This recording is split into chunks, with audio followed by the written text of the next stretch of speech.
Pasar Ciroyom di Bandung belum juga terang, tapi suara teriakan, bentakan, dan jeritan sudah terdengar membelah pagi. Seorang pria bertubuh besar dengan kumis tebal dan mata tajam seperti silet melangkah di antara kios-kios dengan langkah berat. Dialah Kang Bram Bajrakni, lelaki yang namanya membuat pedagang pasar tak berani mengangkat kepala. Tato di lehernya bergambar kepala macan, dan setiap langkahnya disertai suara gemerincing rantai di pinggang. Ia bukan sekadar preman, ia adalah raja. Para pedagang buru-buru membereskan uang recehan dan menaruhnya dalam amplop coklat lusuh. Sudah jadi ritual pagi, uang, keamanan, harus disetorkan ke Kang Bram sebelum matahari naik. Jika telat, dagangan bisa disapu, atau lebih buruk, dagangan mereka takkan diizinkan masuk pasar esok hari. Beberapa kali ada yang melawan, tapi kini mereka tinggal legenda, hilang entah kemana, atau kembali namun dengan kaki pincang. "Mana jatah lo, teh?" gertak Bram kepada seorang pedagang sayur. Tete itu menggigil, tangannya gemetar saat menyerahkan amplop. Tapi Bram mengoyak isinya, lalu menyeringai.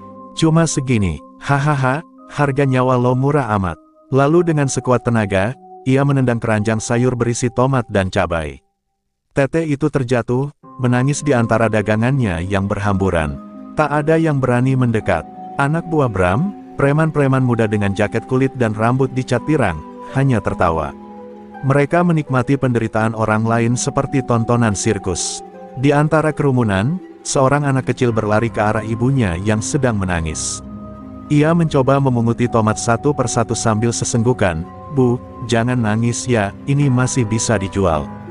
Kang Bram melihat bocah itu, dan untuk sesaat, matanya bergetar. Tapi detik berikutnya ia mendengus dan berjalan pergi. "Sentimental dikit, matilah gue," gumamnya. Hati yang pernah terluka, dibekukan oleh dendam dan kekuasaan. Baginya, dunia adalah hutan. Kalau tidak memangsa, akan dimangsa. Di balik lorong pasar yang gelap, seorang pria tua memandang Kang Bram dari kejauhan. Ia menggeleng pelan sambil berbisik, "Sudah terlalu lama pasar ini jadi neraka bagi kaum kecil. Kapan datangnya penyelamat?" Tapi ia tahu, tak ada yang bisa menantang Bram. Polisi pun sudah lama tutup mata, mungkin juga tutup telinga karena sudah penuh oleh amplop. Bram kembali ke posnya, sebuah warung tua yang ia ubah jadi markas. Dindingnya penuh coretan, bau rokok dan alkohol menyengat. Di dinding tergantung poster dirinya saat muda, memegang golok dan dikelilingi anak buah. Di meja, amplop-amplop mulai menumpuk. Tapi meski bergelimang uang, matanya tetap kosong. Ada sesuatu yang hilang, tapi ia tak tahu apa. Dan hari itu, ia tak tahu bahwa langit sedang menyiapkan tamu istimewa, seseorang yang bisa mengguncang tahtanya tanpa sebutir peluru pun. Pasar Bandung tetap hidup, tapi semua yang hidup di dalamnya hidup dalam ketakutan. Dan di tengah bayang-bayang kekuasaan, nama Bajrakni menjadi semacam kutukan. Tapi setiap kutukan, katanya, punya penawar. Dan dalam takdir yang sudah ditulis, penawar itu sedang dalam perjalanan, bernama Gus Ikdam. Matahari baru mengintip malu-malu dari celah awan Bandung ketika Mak Iyah, seorang nenek berusia lebih dari 60 tahun, mulai menggelar dagangannya. Di atas tikar lusuh, ia menata sayuran dengan hati-hati, bayam, kangkung, daun singkong, dan beberapa ikat serai. Tangan tuanya gemetar, tapi semangatnya tak pernah padam. Ia tahu hari ini Bram akan datang lagi, dan seperti biasa, ia hanya membawa sedikit uang sisa dari semalam berdagang. Tapi kali ini, ia hanya punya separuh dari jatah keamanan. Langkah berat Bram terdengar semakin dekat, diiringi derap sepatu bot anak buahnya yang sombong. Mak Iyah merapatkan kerudungnya, menggenggam uang receh yang dibungkus dalam plastik hitam. Saat Bram berdiri di depannya, langit seakan ikut merunduk. "Mana upetinya, Nek?" Suaranya dingin, seperti palu godam menghantam dada. Mak Iyah menyodorkan bungkusan kecil itu dengan tangan gemetar. Bram menatap isi plastik itu, lalu tertawa, tawa sinis yang membuat pasar hening. "Apa-apaan ini? Buat beli rokok aja gak cukup." Dengan brutal, ia menyepak dagangan Mak Iyah hingga beterbangan. Bayam berceceran, kangkung tergilas sepatu, dan tikar tua itu terobek. Mak Iyah terjatuh, terbentur kotak kayu. Darah mengalir dari pelipisnya, tapi ia hanya berbisik, "Ya Allah, ampunilah dia." Seisi pasar mendadak beku. Tak ada yang berani bergerak. Seorang pemuda tukang sayur hendak maju menolong, tapi segera dicegat anak buah Bram yang menodongkan pisau lipat ke arah perutnya. "Mau jadi pahlawan, mati gratis lo," gertaknya. Bocah kecil yang tadi memunguti tomat, kini menangis melihat Mak Iyah tak sadarkan diri. Ia mengguncang tubuh nenek itu sambil menjerit lirih, "Nek, bangun, Nek." Darah Mak Iyah membasahi batu pasar, mengalir pelan seakan mengantar doa dari orang-orang kecil yang tak pernah didengar. Bram berdiri tegak, tapi matanya sedikit berkedut. Entah kenapa, melihat wajah bocah itu, ada suara samar dari masa lalu, suara ibunya sendiri saat mengemis agar anaknya tak dibawa paksa oleh preman kampung. Bram menggeleng cepat, menepis bayang-bayang itu. Lemah, katanya pada dirinya sendiri.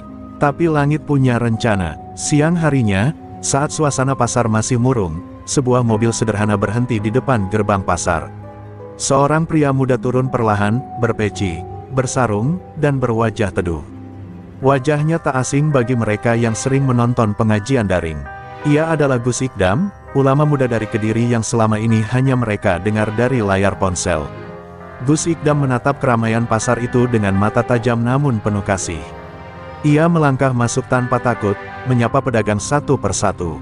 Ketika ia sampai di tempat Mak Iyah berdagang, ia melihat bekas darah dan daun bayam yang layu. Ia menunduk, memungut selembar daun itu, lalu berbisik, "Di sini, sudah terlalu lama kesombongan berkuasa." Tanpa berkata banyak, Gus Ikdam duduk di bangku kayu dekat gerobak bakso, menghadap ke pusat pasar. Ia hanya diam, tapi dalam diamnya, suasana terasa berubah. Angin bertiup lebih pelan, mata-mata mulai memperhatikannya. Seseorang akhirnya berbisik, "Itu siapa?" Dan seorang lagi menjawab, "Itu Gus Ikdam, katanya kalau beliau datang ke tempat gelap, pasti ada cahaya yang menyusul." Kabar tentang seorang ustaz muda bersarung yang berani duduk di tengah pasar Ciroyom tanpa rasa takut menyebar secepat angin. Para pedagang mulai keluar dari persembunyian mereka, mengintip dari balik tenda-tenda lusuh. Mereka mengenali wajah itu, ya, wajah yang sering mereka lihat di layar kecil saat pengajian malam hari, ketika mereka mencari kekuatan di sela-sela ketakutan hidup. Gus Ikdam, nama itu kini tak lagi hanya sebatas suara dari YouTube, tapi nyata di hadapan mereka. Kang Bram mendengar kabar itu dari anak buahnya. "Bos, ada ustaz masuk pasar. Duduk di tengah-tengah lapak sambil senyum-senyum kayak ngajak berantem," lapor salah satu preman muda dengan cemas. Wajah Bram mengeras. Ia mendekatkan wajahnya ke arah anak buah itu. "Ustaz, masuk ke sini." Tanpa izin gua, ia menghempaskan kursi di markasnya sampai terpental ke dinding. Matanya menyala. Baginya, tak ada satupun makhluk yang bisa seenaknya masuk ke wilayah kekuasaannya. Dengan langkah berat dan kemarahan yang membara, Bram berjalan menuju pusat pasar. Orang-orang beringsut mundur memberi jalan. Pedagang, buruh angkut, bahkan anak-anak pasar semua menahan napas. Saat Bram tiba, ia melihat sosok Gus Ikdam sedang duduk bersila di atas tikar bekas, di depan lapak kosong Mak Iyah. Di tangannya, ia memegang kitab kecil dan senyumnya tak berubah. Teduh, damai, seolah dunia di sekitarnya tak sedang bergolak. "Siapa lu?" Suara Bram menggelegar, seperti gemuruh di langit mendung. Tapi Gus Ikdam hanya menoleh perlahan, lalu berdiri sambil tersenyum. "Assalamualaikum, Kang Bram," katanya tenang. Kata itu, "Assalamualaikum," terasa seperti cambuk bagi Bram. Ia tak biasa disambut dengan salam, apalagi dari seseorang yang tahu namanya tanpa pernah diperkenalkan. "Kok tahu nama gua?" tanya Bram tajam, mencoba menyembunyikan guncangan kecil di hatinya. "Aku tahu nama semua pemimpin pasar besar di Jawa Barat. Tapi yang paling membuatku penasaran, hanya satu." "Kang Bram Bajrakni," jawab Gus Ikdam lembut. Bram mencibir, "Lo mau ceramahin gua? Mau nyuruh gua tobat?" "Mimpi." Ia menendang kaleng di depannya, membuat suara gaduh yang menggetarkan hati para pedagang. Namun Gus Ikdam tak gentar. Ia mendekat pelan, lalu berdiri hanya sejengkal dari Bram. "Saya nggak datang untuk mengubah Kang Bram," katanya lirih namun tegas. "Saya hanya ingin duduk dan melihat berapa besar luka yang sedang Kang Bram tutupi dengan kekuasaan." Kalimat itu seperti panah tajam yang menembus dinding tebal dalam dada Bram. Untuk pertama kalinya, ia kehabisan kata. Bram melangkah mundur setapak, tapi langsung menutupi kegugupannya dengan tawa kasar. "Gue gak peduli omongan lo. Lo ustaz, silakan ceramah di masjid. Ini tempat gua, pasar ini gua yang atur," teriaknya. Tapi Gus Ikdam tetap tenang, bahkan kini mulai menarik perhatian anak-anak kecil yang bersembunyi di balik tumpukan karung. Mereka mendekat, duduk di sampingnya, tanpa rasa takut. Satu persatu, para pedagang mulai keluar, perlahan, menyaksikan sesuatu yang belum pernah mereka lihat selama puluhan tahun. Seseorang menantang kekuasaan Bram, bukan dengan senjata, tapi dengan ketenangan. Dan di tengah kerumunan itu, bocah kecil cucu Mak Iyah mendekat, menatap Gus Ikdam dengan mata sembab. "Pak Ustaz, nek saya dipukul sama orang jahat," katanya polos. Gus Ikdam menoleh ke arah Bram, mata mereka bertemu. Tapi tak ada benci di mata sang Gus, hanya tatapan yang seakan berkata, "Masih ada cahaya dalam dirimu, Kang Bram. Aku akan menunggu." Kang Bram berdiri mematung, dada bidangnya naik turun seperti ombak pasca badai. Ia biasa menghadapi siapapun yang menantang, entah preman, aparat, bahkan penagih nyawa dari kelompok musuhnya. Tapi hari ini, ia berhadapan dengan seseorang yang tak membawa senjata, tak membawa ancaman, namun entah kenapa, mampu mengguncang jiwanya hanya lewat tatapan. Tatapan itu bukan pandangan menghakimi, bukan pula tatapan takut atau mengasihani, tapi sebuah pandangan yang menusuk ke dalam, seolah Gus Ikdam melihat sesuatu yang bahkan Bram sendiri tak mau lihat. Ia merasa telanjang di hadapan lelaki bersarung itu. Telanjang bukan dalam arti fisik, tapi batinnya, masa lalunya, luka-luka yang dikubur dalam-dalam, seolah terbaca semua. "Apa lo ngelihatin gua begitu?" bentak Bram sambil menunjuk wajah Gus Ikdam. Tapi suaranya pecah, tidak segarang biasanya. Gus Ikdam hanya diam, lalu menunduk hormat dan menjawab lembut, "Saya hanya melihat seorang lelaki yang sangat kuat, yang sedang menanggung beban terlalu lama sendirian." Kalimat itu menamparkan Bram lebih keras dari pukulan apapun. Ia terdiam, mulutnya terbuka, tapi tak ada kata yang keluar. Semua anak buah Bram memperhatikan dari jauh, saling berbisik. "Bos, kenapa diem aja?" tanya salah satu dari mereka. Tapi tak satu pun berani mendekat. Karena mereka tahu, di saat seperti ini, Bram sedang berada di ambang batas, antara meledak atau roboh. Para pedagang pun mulai menaruh harapan. Untuk pertama kalinya, mereka melihat kekuasaan yang tak tergoyahkan itu, retak. Bram mendengus kasar, mencoba menguasai dirinya. "Lo pikir gue ini apa? Korban? Gak ada yang nolongin gue waktu kecil. Gak ada yang peduli waktu gue dihajar hidup-hidup di jalanan. Gue jadi begini karena dunia yang maksa, Ustaz. Jangan sok suci lo," teriaknya. Suaranya menggema, membuat beberapa anak kecil menangis. Tapi Gus Ikdam tetap tenang. Ia menepuk pundak Bram perlahan dan berkata, "Saya tidak menghakimi. Saya hanya ingin duduk dan mendengarkan, kalau Kang Bram mau cerita." Bram menepis tangan itu dengan kasar. Tapi sekali lagi, ada getaran yang tak bisa ia jelaskan. Tangan itu, hangat, lembut, sesuatu yang sudah lama tidak ia rasakan sejak ibunya meninggal. Bram terdiam lama, lalu meludah ke tanah dan melangkah pergi cepat tanpa berkata sepatah kata pun. Tapi langkahnya tidak seperti biasanya, tidak tegap, tidak arogan. Lebih mirip orang yang kebingungan. Gus Ikdam kembali duduk. Ia mengeluarkan kitab kecil dari sakunya, membacanya perlahan. Seolah tak terjadi apa-apa, bocah cucu Mak Iyah duduk di sebelahnya, kepala bersandar di bahunya. "Pak Ustaz, nek saya pasti seneng kalau lihat ini," bisiknya. Gus Ikdam mengusap kepala bocah itu. "Doamu besar sekali, Nak. Bisa menembus benteng baja." Sementara itu, di balik gang kecil pasar, Bram berdiri di depan tembok, memukul-mukulnya dengan tinju hingga berdarah.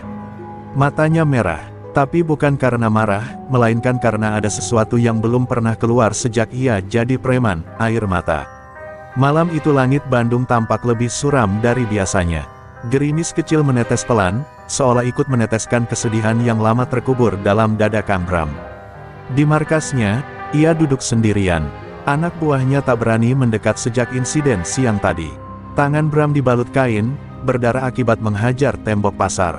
Tapi yang lebih luka dari tangannya adalah hatinya. Ia merasa dikalahkan, bukan oleh musuh, tapi oleh ketenangan seorang ustaz. Bram mencoba menghibur diri dengan menyalakan rokok dan memutar lagu dangdut keras-keras.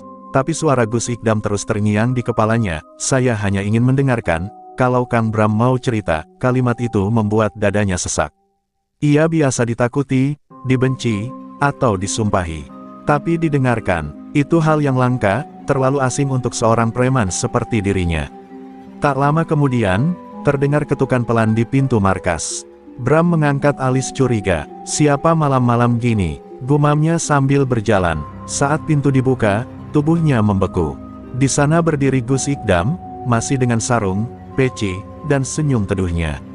"Assalamualaikum, Kang Bram," sapanya pelan.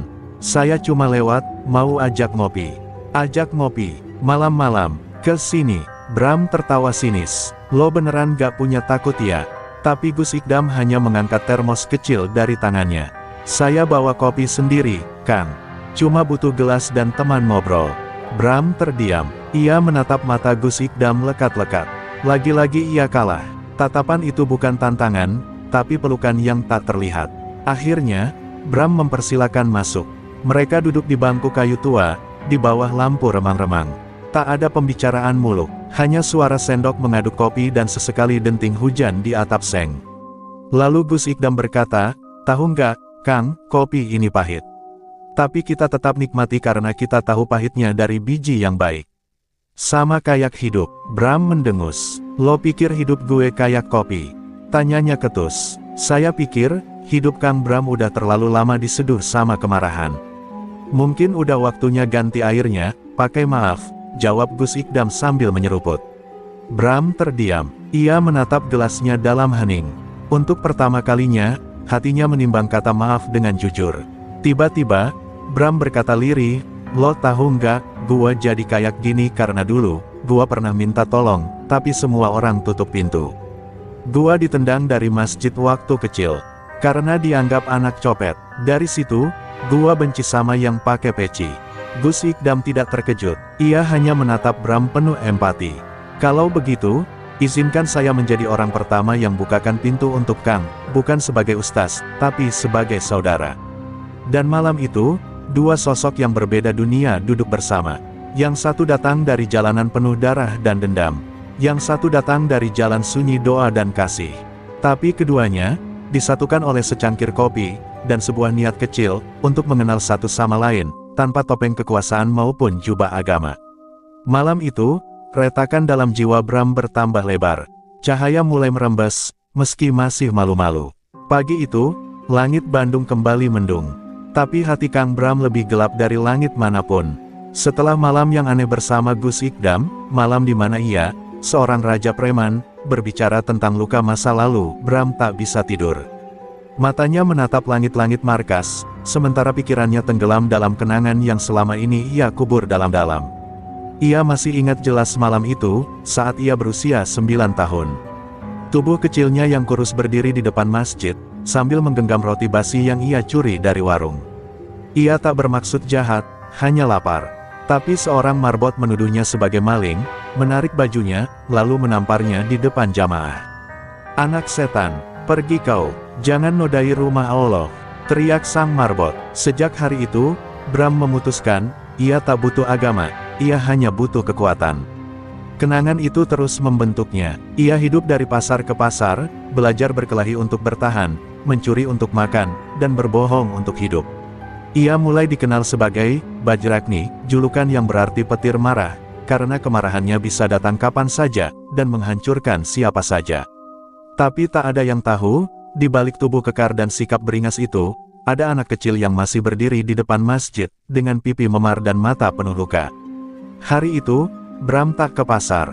Ia duduk sendiri di atas atap markasnya, memandangi orang-orang lewat. Tangannya memegang gelas kopi sisa malam tadi. Ia menyesap sedikit, lalu menghela napas panjang. "Apa gue ini cuma sampah yang ditolak dunia?" gumamnya. Tapi di saat yang sama, suara Gus Ikdam kembali terngiang, "Saya tidak menghakimi, saya hanya ingin mendengarkan." Tanpa sadar, air matanya menetes. Ia cepat-cepat menyekanya, seolah malu pada dirinya sendiri. "Preman gak boleh nangis," katanya pelan, tapi hatinya menolak. Ia mulai merasa lelah jadi singa, lelah jadi ditakuti. Ia ingin jadi seseorang yang bisa dipeluk tanpa curiga, seseorang yang bisa tertawa tanpa waspada. Tiba-tiba, suara pintu di bawah diketuk. Seorang anak buah masuk dengan gugup. "Bos, pasar rame. Ada Gus Ikdam lagi. Dia ngisi pengajian di lapak kosong Makiyah." Pedagang-pedagang ngumpul semua. Bram hanya diam, tapi tangannya mengepal. Bukan karena marah, melainkan karena bingung. Antara datang dan menunjukkan wibawa, atau tetap diam dan mendengar dari kejauhan. Bram akhirnya bangkit. Ia mengenakan jaket kulitnya seperti biasa, tapi kali ini langkahnya tak berat. Ia berjalan pelan menuju pasar, bukan dengan dada membusung, melainkan dengan kepala penuh pertanyaan. Ia ingin tahu, siapa sebenarnya Gus Ikdam itu. Dan yang lebih penting, kenapa sosok itu mampu membongkar tembok yang sudah ia bangun selama bertahun-tahun. Malam kembali menyelimuti pasar Ciroyom, namun bukan malam yang biasa. Setelah seharian tak muncul, Kang Bram akhirnya berdiri di ujung lorong gelap dekat lapak Makiyah. Matanya menatap kerumunan yang sedang duduk bersila, mendengarkan pengajian dari Gus Ikdam. Lampu temaram, lantunan ayat-ayat suci, dan tawa ringan para pedagang kecil, semua itu terasa asing bagi Bram. Dulu tempat ini dipenuhi jeritan dan ketakutan. Kini, keheningan damai seperti menamparkan wajah kekuasaannya sendiri. Ia tidak berani mendekat. Entah kenapa, kakinya berat. Tapi malam semakin larut, dan kerumunan bubar satu persatu. Hanya tinggal beberapa orang, termasuk Gus Ikdam yang masih duduk diam sambil membaca wirid. Bram menarik napas dalam, menelan harga dirinya, lalu melangkah pelan menuju sosok bersarung itu. Tak ada anak buah, tak ada pengikut, hanya dua manusia di bawah langit Bandung yang kelam. "Gus," suara Bram pelan, hampir seperti bisikan. Gus Ikdam menoleh, tersenyum hangat, seolah memang menunggu. "Alhamdulillah, saya tahu Kang Bram pasti datang," katanya tenang. Bram duduk kaku, seperti anak sekolah yang duduk di depan guru. Tapi bukan karena takut, melainkan karena dihormati. "Gua gak ngerti, kenapa lo nggak takut sama gua?"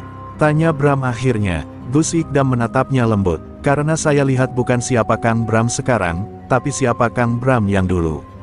Anak kecil yang ingin dicintai, yang ingin dihormati, yang pernah disakiti." Bram memalingkan wajah. Ia benci kelembutan, tapi malam ini, kelembutan itu justru membelah dirinya. "Gua gak tahu harus mulai dari mana. Hidup gua udah keburu kotor," lirihnya. "Sama seperti air kotor, kalau terus mengalir, lama-lama jadi jernih," jawab Gus Ikdam. Ia lalu mengeluarkan segelas air putih dari termos dan memberikannya pada Bram. "Ini bukan air biasa, ini air wudhu. Kalau Kang Bram ikhlas, malam ini kita mulai dari sini, bersihkan yang dulu, pelan-pelan." Bram menatap air itu, tangannya gemetar, tapi ia menerimanya. Dengan gerakan kaku, Bram mulai membasuh wajah, tangan, dan kakinya. Ia tak paham urutannya, tapi Gus Ikdam menuntun dengan sabar. Di tengah keheningan malam, air menetes dari wajah sang preman. Bukan hanya air wudhu, tapi juga air mata yang tak pernah ia izinkan jatuh selama puluhan tahun. "Apa gua masih bisa berubah?" Suaranya tercekat. "Selama Allah masih izinkan kita bernapas, berarti pintu taubat masih terbuka," kata Gus Ikdam lembut. Bram menunduk lama, hatinya seperti terbuka perlahan. Di tengah pasar, di malam yang dingin, ia akhirnya berdoa dalam diam, untuk pertama kalinya sejak ia menjadi raja pasar. Bukan untuk kekuatan, bukan untuk kekayaan, tapi untuk kedamaian. Dan malam itu, pasar yang selama ini jadi medan ketakutan, menjadi saksi pertobatan yang pertama. Bukan pertobatan penuh sorotan, tapi sunyi, tulus, dan sangat manusiawi. Di tengah kegelapan, cahaya mulai menyala, dari hati seorang preman yang mulai percaya bahwa ia pun pantas mendapatkan kesempatan kedua. Jumat pagi datang bersama embun yang menetes pelan di atap pasar Ciroyom. Para pedagang menyambut hari itu dengan semangat baru. Entah mengapa, semenjak Gus Ikdam rutin datang ke pasar dan mengisi pengajian, suasana jadi lebih tenang. Bahkan sebagian preman kecil yang dulu suka memalak kini mulai menghindar. Tapi bagi Kang Bram, hari itu bukan sekadar hari Jumat. Itu adalah hari ujian, ujian atas niatnya yang mulai berubah. Setelah malam penuh doa dan wudhu bersama Gus Ikdam, Bram bangun dengan perasaan campur aduk. Ia berdiri lama di depan cermin kecil di markasnya, memandangi wajah sendiri. Bekas luka di pipi, tatapan keras, dan tubuh penuh tato masih ada. Tapi ada sesuatu yang mulai berbeda dalam tatapan itu, seperti mata seseorang yang ingin pulang, tapi takut ditolak. Pagi itu, ia tidak keluar seperti biasa dengan menggertak atau menggebrak lapak. Ia berjalan menyusuri pasar dengan langkah tenang. Beberapa pedagang melihatnya dengan ragu. Mereka masih takut, tapi mulai bertanya-tanya, "Kok Kang Bram diem aja ya sekarang?" Namun saat ia mendekati lapak Makiyah yang kini dijaga oleh cucunya, Bram hanya berhenti sebentar, lalu meletakkan seikat kangkung tanpa bicara dan pergi. Bocah kecil itu terbelalak, tak percaya. Namun, tak semua orang senang dengan perubahan itu. Di sudut pasar, dua anak buah lama Bram, Ujang dan Yayan, menggerutu. "Bos kita makin lunak, kena sihir ustaz kali," kata Ujang. Mereka merasa posisi mereka terancam. "Kalau dia tobat, kita kehilangan sumber uang. Kita harus ambil alih pasar ini," desis Yayan penuh dendam. Rencana pun mulai disusun, menggulingkan Bram dan mengambil alih tahta pasar Ciroyom. Menjelang salat Jumat, Gus Ikdam mengajak Bram ke masjid. Bram ragu-ragu, merasa malu. "Gue gak pantas masuk masjid, Gus. Tempat itu pernah ngusir gue," katanya lirih. Tapi Gus Ikdam menepuk pundaknya, "Kalau masjid hanya untuk yang suci, maka tak akan ada satupun manusia yang layak masuk." Akhirnya, dengan hati bergetar, Bram melangkah ke masjid, mengenakan sarung dan peci pinjaman. Saat khutbah dimulai, Gus Ikdam naik ke mimbar. Suaranya tenang, namun setiap katanya menamparkan hati. Ia bicara tentang ampunan, tentang mereka yang disesatkan oleh luka, tentang pintu taubat yang tak pernah ditutup. Dan di antara jamaah, Kang Bram duduk di barisan belakang, menunduk, menahan tangis. Tapi air matanya tetap jatuh, menetes di atas sajadah masjid yang dulu pernah menolaknya. Selesai salat, para jamaah bersalaman. Beberapa orang mengenali Bram dan terkejut melihatnya di sana. Tapi yang paling mengejutkan adalah saat seorang kakek, marbot lama masjid itu, mendekati Bram dengan mata berkaca-kaca. "Nak, maafkan aku. Dulu aku yang usir kamu. Aku salah, sangat salah," katanya sambil memeluk Bram. Dan dalam pelukan itu, Bram tak sanggup lagi menahan tangis. Ia membalas pelukan itu seperti anak kecil yang akhirnya bisa pulang ke rumah. Namun saat semua orang di masjid merasakan kehangatan yang jarang ada, di luar sana, bahaya mulai merayap. Ujang dan Yayan, anak buah lamanya, bersiap dengan golok dan rencana pengkhianatan. Mereka tak tahu bahwa kekuatan Bram kini bukan lagi terletak pada otot, tapi pada hati yang baru, yang perlahan mulai diterangi oleh cahaya kebenaran. Malam itu hujan turun deras membasahi kota Bandung, seolah langit menangisi sesuatu yang belum tampak. Di dalam masjid kecil pasar Ciroyom, Kang Bram masih duduk diam, bersandar pada tiang sambil memeluk lututnya. Setelah salat Jumat dan pelukan dari marbot tua tadi siang, hatinya seakan digerus oleh gelombang penyesalan yang tak bisa dihentikan. Dulu ia menganggap air mata adalah kelemahan, tapi malam ini, ia menangis seperti anak kecil yang kehilangan jalan pulang. Masjid itu kini kosong, hanya Gus Ikdam yang masih berada di dalam, membaca zikir dengan pelan. Ia membiarkan Bram menangis, tanpa menyela, tanpa menghakimi. Tangisan Bram bukan sekadar tangisan sesal, tapi tangisan penumpukan luka bertahun-tahun yang tak pernah sempat disuarakan. Suara tangis itu menggema di dinding masjid, lebih nyaring dari lantunan khutbah manapun yang pernah ada. Setelah cukup lama, Bram akhirnya bersuara di antara isaknya, "Gue capek, Gus.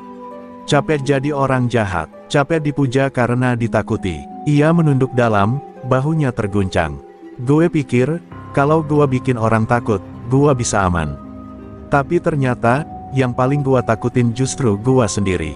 Gus Ikdam tak menjawab, ia hanya mendekat, duduk di samping Bram, dan menggenggam tangannya, hangat, tegas, seperti seorang kakak kepada adiknya. Ketika air mata keluar, itu tandanya hati mulai hidup kembali, ujar Gus Ikdam pelan. Dan Allah tidak pernah menolak air mata hambanya yang benar-benar ingin pulang. Bram memejamkan mata, kata pulang itu menghantamnya lebih keras dari pukulan siapapun. Ia sadar, selama ini ia bukan hidup, tapi berlari, dari luka, dari rasa malu, dari diri sendiri. Namun, saat malam seharusnya memberi ketenangan, sebuah bahaya mulai menjalar. Ujang dan Yayan, dua anak buahnya yang dulu paling loyal, kini sudah tak sabar. Di markas lama Bram, mereka mulai menyusun rencana. "Besok pagi, kita tunjukkan siapa penguasa pasar yang sebenarnya," kata Ujang sambil menajamkan golok. Mereka menyebar kabar ke preman-preman liar dari luar kota. Sebuah kudeta kecil akan terjadi.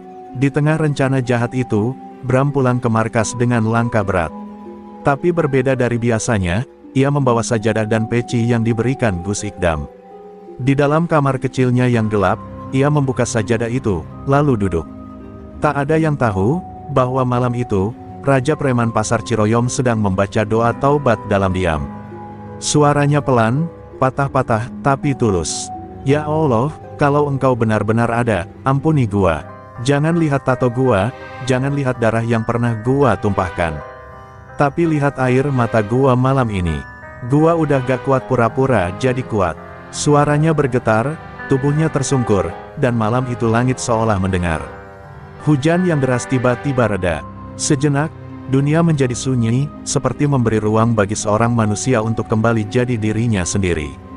Dan ketika fajar mulai menyingsing, Bram masih dalam posisi sujud. Ia tidak tahu bahwa saat ia berusaha kembali menjadi manusia, dunia lamanya justru bersiap menggulingkannya. Tapi kini ia tak takut, karena untuk pertama kalinya, Bram merasa ia tidak sendiri.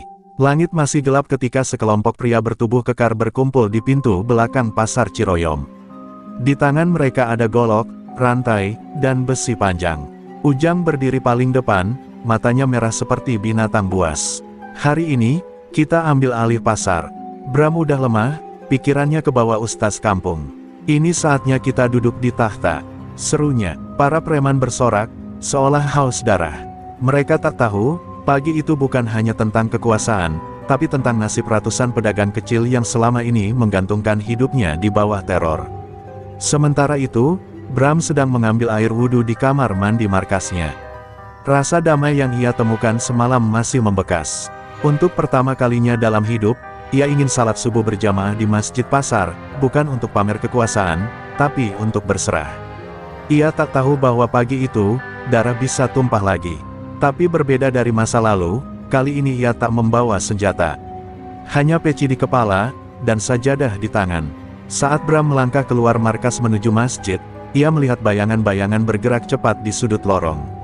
Suara langkah kaki tergesa dan suara rantai menyeret lantai terdengar jelas.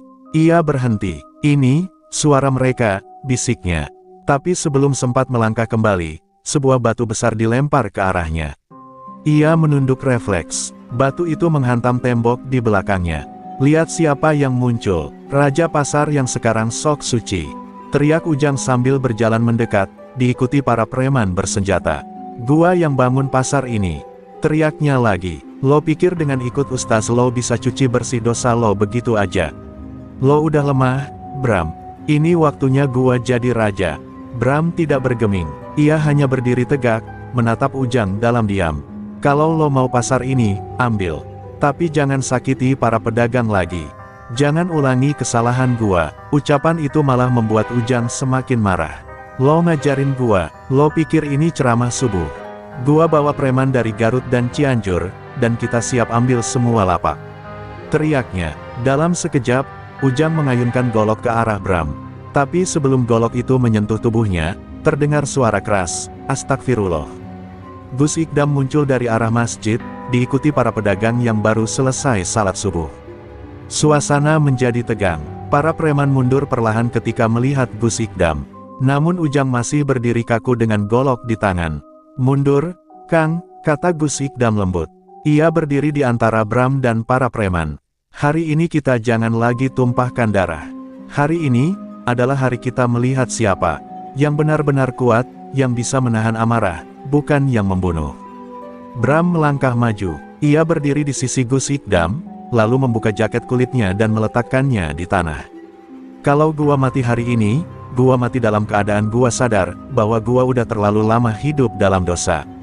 Tapi gua gak akan mundur. Gua gak akan biarin lo sakiti pasar ini lagi, Ujang," katanya lantang.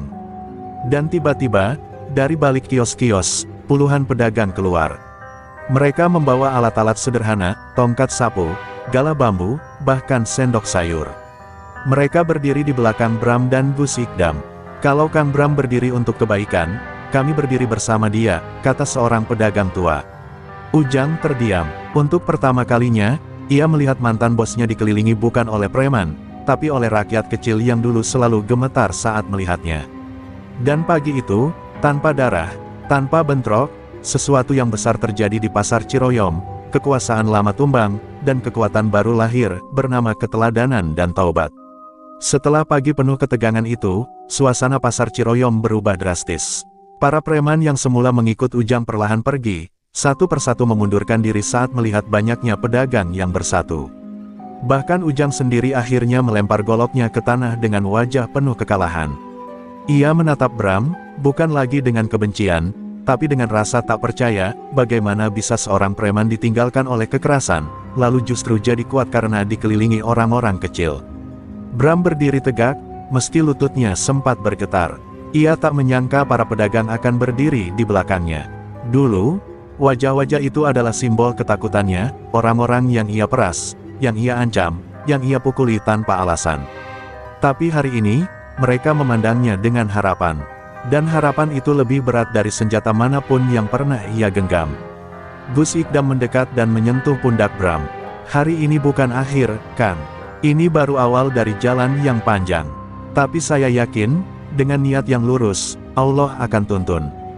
Bram hanya mengangguk, matanya berkaca-kaca. Ia tidak berkata apa-apa, tapi dalam dadanya ada janji, ia tidak akan menyia-nyiakan kepercayaan yang baru ia dapatkan. Sore itu, Bram mengumpulkan para pedagang di pelataran pasar. Ia berdiri di atas peti kayu bekas, tanpa pengeras suara, tanpa atribut kekuasaan. Saudara-saudara, dulu gua adalah sumber ketakutan kalian. Tapi mulai hari ini, gua cuma minta satu hal, izinkan gua menebus semua salah gua, sekuat yang gua bisa, ucapnya dengan suara serak.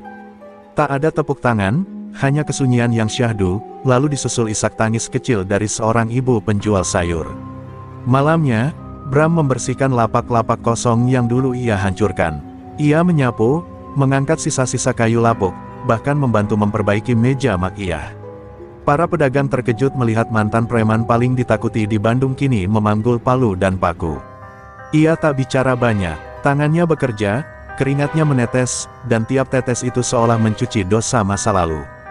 Tapi tak semua orang mudah percaya. Beberapa pedagang masih memandang sinis. Preman tobat, gak bakal lama itu, bisik seorang bapak tua.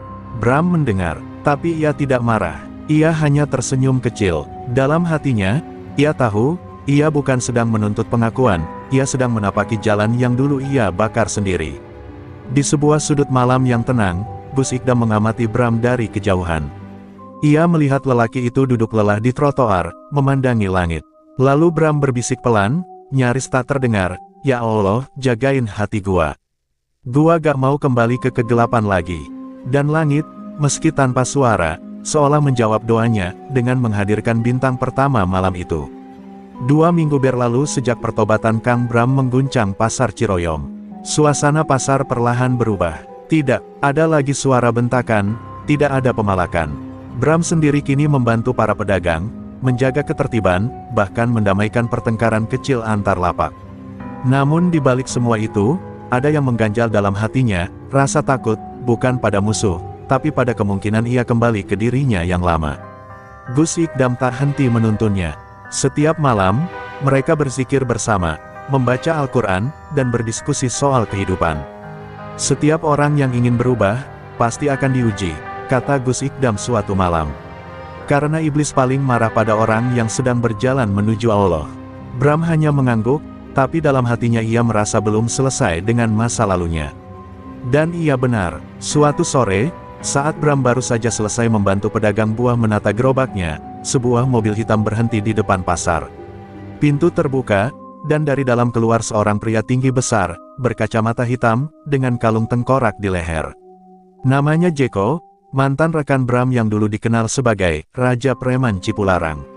Wajahnya dingin, mulutnya menyeringai penuh ejekan. "Lama gak ketemu, Bram," katanya. "Dengar-dengar sekarang lo jadi santri." Bram menegang. Jeko adalah bagian dari masa lalunya yang paling gelap. Mereka pernah membakar pasar, menghabisi saingan, bahkan hampir membunuh satu keluarga pedagang karena tak mau bayar uang keamanan. Jeko kini berdiri di tengah pasar, memandang sekeliling. "Tempat ini udah jinak, gua bisa ambil alih dengan gampang," katanya lantang. Para pedagang ketakutan. Mereka menatap Bram, berharap ia masih bisa melindungi mereka. Tapi Bram hanya diam. Ia menggenggam tangan, menahan emosi yang mulai bergolak. Jeko mendekat, berbisik tajam, "Lo pikir Allah bisa ampuni semua dosa lo? Hah, kita udah berdarah-darah bareng. Lo gak bisa kabur dari ini, Bram." Ayo kita balik kayak dulu, pasar-pasar kita kuasai lagi. Bram memalingkan wajah, mencoba tetap tenang. Tapi luka lama itu seperti dibuka kembali dengan pisau tumpul. Gus Ikdam muncul dari kejauhan. Ia berjalan pelan, namun penuh wibawa. Jeko melirik sinis. Ini Ustaz Lo, katanya sambil tertawa. Lucu, preman butuh Ustaz buat tidur tenang. Tapi sebelum Gus Ikdam bicara, Bram maju satu langkah. Matanya menatap Jeko dengan sorot berbeda, bukan sorot kemarahan, tapi ketegasan yang baru. Gua memang pernah kotor, Jeko. Tapi gua gak mau hidup gua dikendalikan dosa lagi. Gua udah milih jalan gua. Ucapan itu membuat pasar hening. Jeko tertawa pendek, lalu meludah ke tanah. Oke, Bram, tapi gua bakal balik. Dan saat gua balik, gua gak bawa kata-kata. Gua bawa pasukan. Ia masuk ke mobil dan pergi, meninggalkan jejak ancaman yang membekas di hati semua orang. Gus Ikdam mendekat dan menepuk bahu Bram. Ini ujianmu, Kang. Bertahanlah. Karena jika kau menang hari ini, kau akan menjadi manusia yang tak hanya tobat, tapi juga tangguh. Dan malam itu, Bram kembali sujud di sajadahnya. Tangannya gemetar, keringat dingin membasahi leher. Tapi ia terus berdoa, lebih lama dari biasanya. Ia tahu, badai belum selesai. Tapi kali ini, ia memilih tidak lari, ia memilih bertahan, untuk pertama kalinya bukan demi gengsi, tapi demi keimanan. 3 hari berlalu setelah Jeko menunjukkan dirinya di pasar Ciroyom. Wajah-wajah para pedagang kembali dihantui kekhawatiran. Banyak dari mereka mulai berbisik-bisik, khawatir bahwa pertobatan Kang Bram hanya akan membawa bencana baru.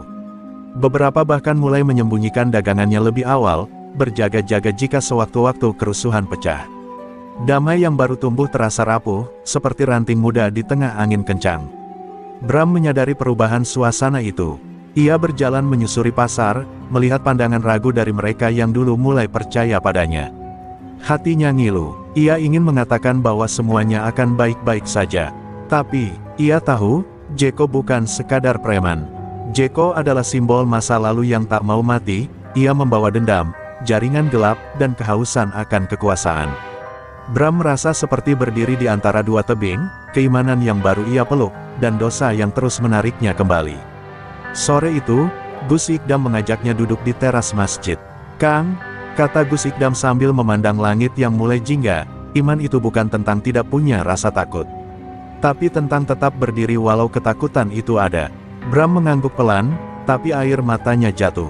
Gus, kalau nanti mereka datang dan nyawa gua harus jadi taruhannya, apa semua ini masih layak diperjuangkan? Suaranya gemetar, seperti anak kecil yang takut kehilangan segalanya. Gus Ikdam tak langsung menjawab. Ia hanya mengelus punggung Bram dengan sabar.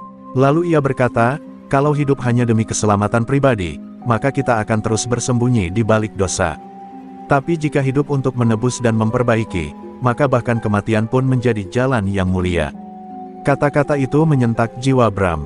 Ia menatap wajah Gus Ikdam lama, lalu mengangguk. Dalam hati ia bersumpah, jika pasar ini harus dibela, maka ia akan berdiri paling depan. Malamnya, sesuatu yang dikhawatirkan akhirnya datang. Sebuah truk tanpa tanda berhenti di ujung jalan pasar. Dari dalamnya turun belasan pria bertubuh besar, berpakaian serba hitam, bersenjata parang, rantai, dan pentungan. Mereka menyebar seperti hantu malam, berjalan perlahan namun pasti. Wajah mereka penuh kebencian, dan di tengah barisan itu, Jeko berjalan dengan senyum kejam. Namun mereka tak menemukan pasar yang sepi dan ketakutan. Kali ini, di tengah pasar, berdiri Kang Bram, mengenakan peci, membawa tongkat kayu, dan di sampingnya berdiri puluhan pedagang laki-laki, pemuda masjid, bahkan tukang becak yang dulu pernah ia tindas. Mereka membentuk lingkaran, tidak bersenjata lengkap, tapi bersatu dengan keberanian yang lahir dari hati yang sudah terlalu lama tertindas. Jeko tertawa lantang, lo pikir ini perang keyakinan, Bram? Ini dunia nyata, dan di dunia nyata, yang kuat akan menang. Tapi Bram tak gentar, ia maju satu langkah dan berkata lantang, dulu gua pikir begitu juga. Tapi sekarang gua tahu, kekuatan sejati itu bukan di otot, tapi di niat. Dan gua, udah milih niat gua. Sorakan kecil muncul dari belakangnya. Para pedagang mulai menggenggam erat sapu, bambu, dan alat seadanya. Ketegangan mencapai puncaknya. Hujan turun perlahan. Petir menyambar di kejauhan. Di tengah pasar Ciroyom yang becek, dua kekuatan akan segera bertabrakan, satu membawa dendam masa lalu, satu membawa cahaya perubahan.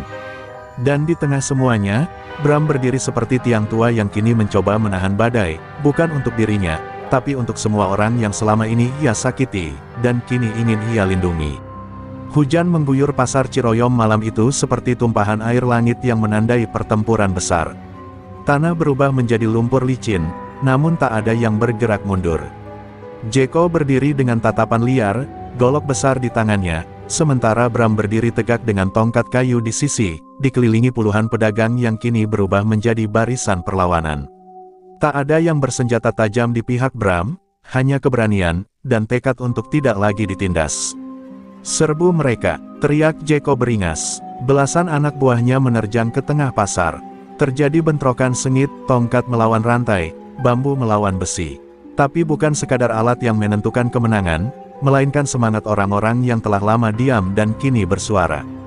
Bram maju ke barisan depan, memukul mundur dua preman dengan kekuatan penuh, darah mengalir dari pelipisnya, tapi ia tidak goyah. Jeko menghampiri Bram secara langsung, mendorong siapapun yang menghalanginya. "Lo pikir lo jadi pahlawan sekarang? Lo cuma pendosa sok tobat," bentaknya. Bram menatap lurus ke arah Jeko, lalu menjawab dengan suara berat, "Mungkin gua pendosa, tapi gua udah gak mau jadi pengecut." Dan pertarungan dua raja preman pun tak terhindarkan. Golok melawan tongkat, dendam melawan penebusan. Mereka bertarung hebat di tengah hujan dan sorotan lampu-lampu pasar. Jeko lebih kuat dan cepat, tapi Bram kini bertarung bukan demi harga diri, melainkan demi orang lain. Ia menahan setiap serangan dengan tubuhnya, berulang kali terjatuh, tapi terus bangkit. Dalam satu kesempatan, Bram menghindar cepat lalu memukul bahu Jeko dengan tongkat hingga pria itu terhuyung. Namun Jeko membalas dengan menebas kaki Bram, membuatnya tersungkur.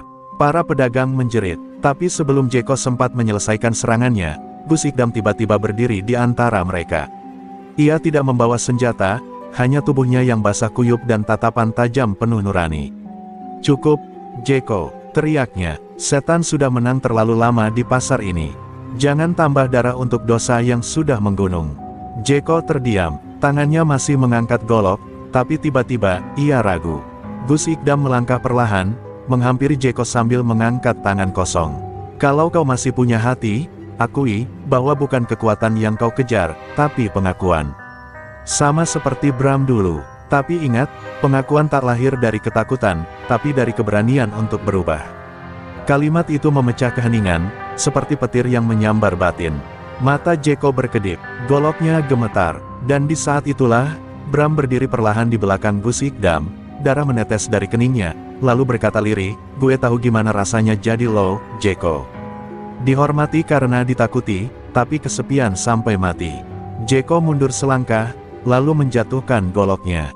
Hening, tak ada sorakan, tak ada tepuk tangan, hanya suara hujan, dan isak tangis kecil dari orang-orang yang menyadari, malam ini, bukan kekuatan yang menang, tapi keberanian untuk melepaskan dendam. Dan untuk pertama kalinya sejak pasar Ciroyom berdiri, tidak ada kekuasaan yang lahir dari kekerasan. Hanya cahaya kecil yang mulai membakar jiwa-jiwa yang selama ini tertindas, membuktikan bahwa sekalipun seseorang datang dari kegelapan, ia tetap bisa memilih jalan pulang. Pagi hari menyapa pasar Ciroyom dengan kehangatan yang belum pernah terasa sebelumnya. Matahari muncul malu-malu di balik awan, menyinari atap-atap lapak yang semalam menjadi medan pertarungan. Tak ada lagi jeritan, tak ada lagi ketegangan. Hanya suara-suara pedagang yang mulai membuka dagangan, dan anak-anak kecil yang berlarian membawa senyum, senyum yang dulu sulit tumbuh di tanah ini. Pasar Ciroyom bukan lagi tempat yang ditakuti, melainkan tempat yang sedang memulai hidup baru. Kang Bram duduk bersandar di tembok musola, kakinya dibalut perban, tubuhnya masih lelah. Tapi di wajahnya tergambar ketenangan yang belum pernah ia rasakan sejak ia pertama kali jadi preman. Gus Ikdam duduk di sampingnya, tersenyum lembut sambil menyuguhkan segelas air putih. "Luka ini belum seberapa dibanding luka di hati yang sudah kau tutup bertahun-tahun, Kang," ujarnya pelan. Bram hanya mengangguk. "Tapi yang ini, gua rasa mulai sembuh, Gus," jawabnya sambil menyentuh dadanya. Di sisi lain pasar, Jeko juga masih ada. Duduk di bawah pohon rindang, ditemani beberapa pemuda masjid. Ia tak ditangkap, tak dihakimi. Bahkan Bram sendiri yang meminta agar ia diberi waktu merenung. "Gua pernah seperti dia," kata Bram pada Gus Ikdam. "Dan gua tahu, gak semua orang bisa berubah dalam satu malam. Tapi setiap orang pantas dikasih kesempatan." Dan dari kejauhan, mata Jeko menatap Bram, bukan dengan dendam, tapi dengan rasa bingung. Mungkin, inilah pertama kalinya ia melihat orang yang benar-benar mengampuni. Sore harinya, para pedagang berkumpul di halaman pasar. Mereka membuat tumpeng sederhana, bukan pesta kemenangan, tapi syukuran kecil sebagai tanda babak baru. Seorang ibu penjual kue menghampiri Bram dengan mata berkaca-kaca. "Maafkan saya, Kang, dulu saya sempat benci," katanya. Bram menunduk, menggenggam tangan sang ibu. "Saya yang harus minta maaf, Bu. Saya udah banyak lukai orang. Tapi kalau ibu mau, izinkan saya menebus semuanya, pelan-pelan." Malam itu, untuk pertama kalinya, suara azan Isya terdengar nyaring di seluruh penjuru pasar, diikuti langkah kaki para pedagang menuju masjid. Bram berjalan paling belakang, dengan langkah terlatih, tapi hati yang tegap. Saat ia masuk masjid, para jamaah memberi ruang. Ia memilih duduk di saf paling belakang, lalu tersenyum kecil, tak lagi malu, tak lagi merasa kotor. Ia tahu, tempat itu kini tak mengusirnya lagi. Saat imam mengangkat tangan dan takbir berkumandang, air mata menetes dari pipi Bram. Ia sujud, bukan lagi sebagai raja pasar, bukan sebagai preman, tapi sebagai manusia biasa yang akhirnya sampai di rumah. Di tempat yang dulu menolaknya, kini ia menemukan kedamaian. Dalam sujud itu, Bram berdoa diam-diam, "Ya Allah, terima kasih. Terima kasih karena kau masih beri gua waktu." Dan langit malam itu menjadi saksi. Saksi dari seorang pendosa yang akhirnya pulang. Bukan karena ia suci, tapi karena ia berani memilih taubat. Dan di pasar Ciroyom, sejak hari itu, tak pernah lagi terdengar suara bentakan preman, hanya lantunan doa, tawa anak-anak, dan salam di antara pedagang yang saling mendoakan.